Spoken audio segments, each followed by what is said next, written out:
Duke pasur parasysh rastet provokative që kanë ndodhur kohëve të fundit, siç ishte ai i festës së maturantëve serb në Mitrovic dhe Zveçan, sa e rrezikuar është Kosova, veçanërisht veriu, nga ngjarje të ngjashme si ajo në Bajsk?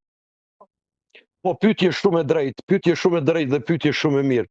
Në atë aspektin faktik, kur ti nuk e ke të mundshme të sulmosh diçka në mënyrë frontale që është absolutisht bie poshtë. Atëherë hyn në loja ajo lufta e egër hibride. Çka do të thotë lufta e egër hibride për qytetarin që na ndëgjon? Është dezinformata, është propaganda, është shpikja e problemeve. Ti duhet ta shpikësh një problem. Manipulimi i qytetarëve, në këtë rast manipulimi i maturantëve, kur e keni parë fare mirë me faktet patjetërsueshme që edhe janë lyer në pjesë qafës me boj, dhe ata kanë thënë që është gjak, është vërtetuar që është boj, po e shihni se si ndërlidhet lufta hibride. Pastaj janë mediat që janë të ngarkuara dhe që janë dedikuara nga ai regjim atje. Gjithmonë proklamojnë dezinformata fake. Vetëm qytetari vetëm duhet t'i shpletoj ato, po sa t'i shet titujt, ai do ta fitoj përshtypjen me njerë, sepse në atë aspektin praktik ose faktik ne po e shohim se çka po ndodh me ata në Lumi Tibër. Ndodh ashtu siç ndodh në Korçë, Peshkopi, Prizren, Pej, Mitrovic ose Prishtinë. As më shumë dhe as më kaq se kaq. Sigurinë 100% nuk ka askund. Sigurinë 100% nuk do të ketë për sa të jetohet në planetin Tokë. Mirë po të thuhet që ka incidente etnike, këtë e dinë edhe Bashkia Ndërkombëtare që nuk ka, sepse janë këtu si me ambasada, si me misionet tyre, gjithçka e shohin faktike. Ne nuk po flasim për një shtet madh këtu, po flasim për një shtet vogël ballkanik me 1.6 milion banor, ke shumë ndërkombëtar, e gjitha është faktike, vetëm se ti propagandës, luftës hibride, dezinformatës, gjithmonë duhet ju qasesh në kundërvënie me të vërtetën. Pra, kjo është ai proaktiviteti që përmendan edhe në fillim të bisedës. Ti duhet t'jesh më proaktiv, sepse ti je aktiv. Në këto kohëra turbulenta në aspektin e sigurisë që ndodhin në botë, është nuk mjafton më, sepse gjeopolitika ty nuk po të ndryshon si kohërat e kaluara çdo muaj. Gjeopolitika është ka ndryshon çdo ditë nderuar.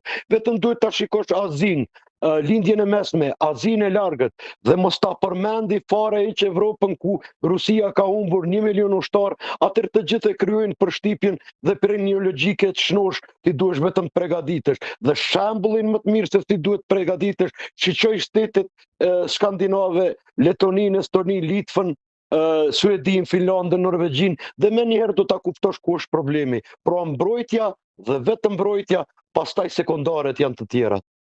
Duke ju referuar krizës institucionale pas zgjedhjeve të 9 shkurtit, kush mendoni ju se po përfiton më shumë nga ky ngërsh politik? Kryeministri i Kosovës, zoti Kurti, apo opozita? Praktikisht kjo që po ndodh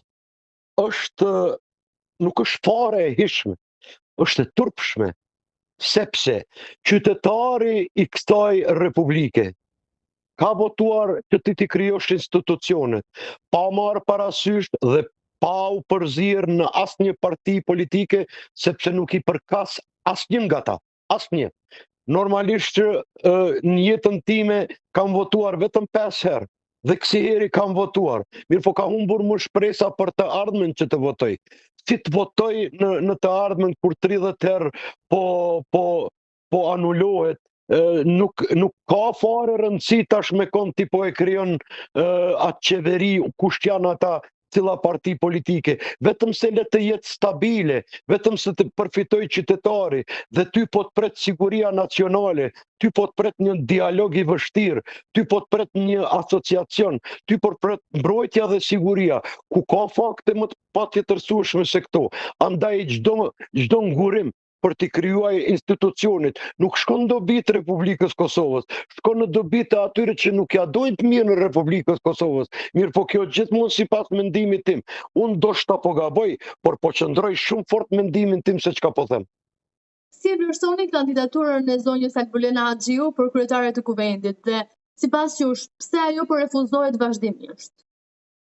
Po këto janë ato pyetjet politike, do me thonë, pyetjet politike është drejt e tyre se kon do ta propozojnë. Por po shihet, do me thonë, edhe ngërshi.